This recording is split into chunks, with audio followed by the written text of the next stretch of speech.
Oh, it's all about the horses. The horses' welfare always comes first. The jockeys, they love one another. They're the greatest supporters of one another. There's not another sport anything like this. That's it. ITV racing again today, or over the last couple of days. My mate Ed Chamberlain, he's just so over the top with it. It's unbelievable. His style of presenting just honestly does me nutting. It really does. I would be watching all the time on racing TV if it wasn't for the fact that they're showing other meetings there. I hate when you've got a big meeting on and they cut to egg and spoon races. I really do. But ITV over the last couple of days, it got mentioned again yesterday, but yesterday it was all Luke Harvey. He said it, my hated word on ITV racing, Bisbo. Bisbo, it's Alice Plunkett's word. I've had it on here before, months ago now.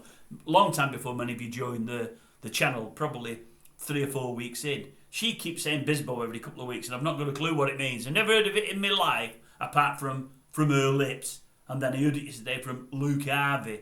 It must be a horsey term from down the horse racing circles. I mean, I know what it means because I hear what context she uses it in. It means people going mad, people going crazy. But I've never heard anyone say Bisbo before. Second person yesterday, Luke Harvey. They're all going Bisbo. Unbelievable. What did I hear today? Yeah, you've got Chamberlain saying, he's just had a win there.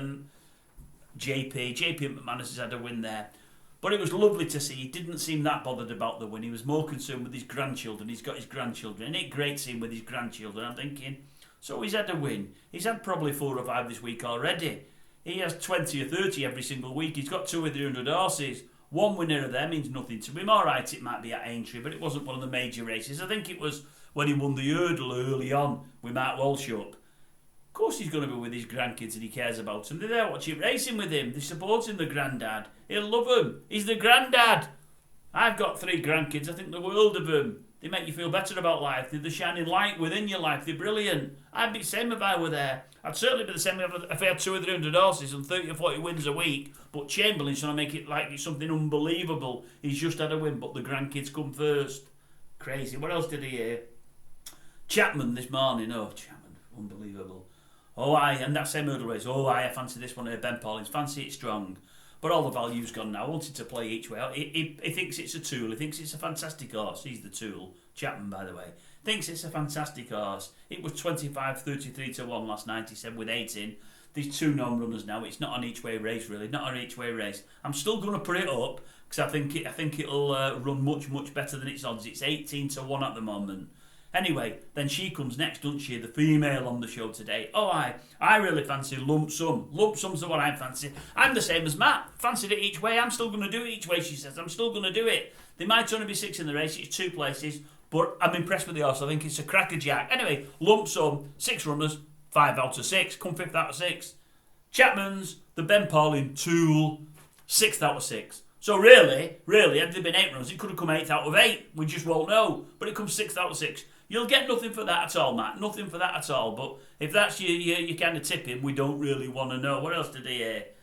There was other stuff.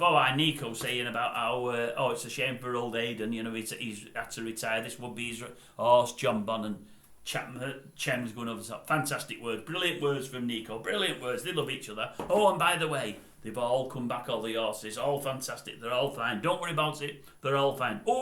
Did you see there when it went across the winning line? The first thing he wanted to do was give his horse water. He looks after the horse first. They always put the horse first.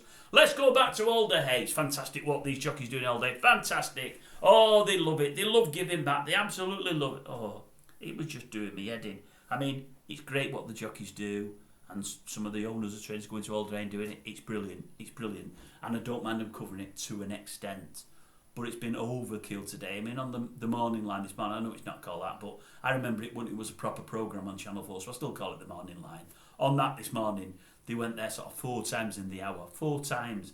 And then when it's on live this afternoon, 2 or 3 more times, I'm thinking, have we not had enough of this? We know every year they go to Alder Hay for an hour. We know that. We don't have to have it rammed down our throats. It's for the kiddies. It's for the kiddies that are there and that are ill, some of them terminally. I think it's a brilliant thing.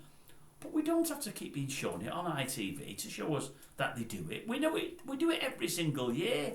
It bores me.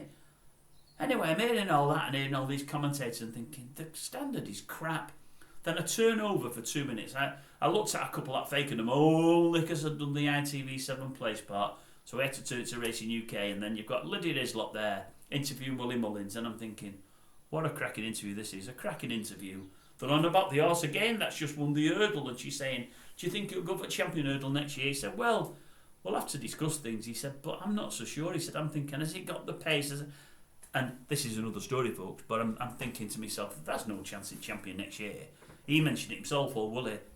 Constitution Hill and State Man, I can't see it being in their class and being able to respond to what they can do. I thought, never mind them two. What about Lossiemouth? And probably even more so, the one that won the big race on day 2, or the first race on day 2. Is it not Ballyadam? You know which one I mean. That's the what's it called one, Bromwich. You know which one I mean anyway. The one that won the first race on day 2. Top horse. Ballyburn, is it? Of course it's Ballyburn. I mean, that for me could be the one that challenges Constitution Hill this year. If Constitution ever comes back. If it doesn't, I don't know. I think my favourite 2 in the race would be Ballyburn if it hurdles, which I think it will. And Lossiemouth, I've put them both before State Man, I really would. Even Lossiemouth, they'd be my 2. I felt sorry for McManus with his winning take, because it won well, but it's never going to make a champion hurdle as that one. He might get there, he might go there. It won't first place, there's no doubt about that. But anyway, yeah, ITV, absolutely crap. And the few minutes I had on Racing UK with the Lydia, just brilliant, just chalk and cheese, it really is. It really, really is. Anyway, that's it from me. I've moaned enough, but I tend to regularly about ITV racing. I just think it's absolutely crap. And I can't find out where to turn this off, so the bins will have to go on, because the sun's in my eyes. Bye-bye, folks.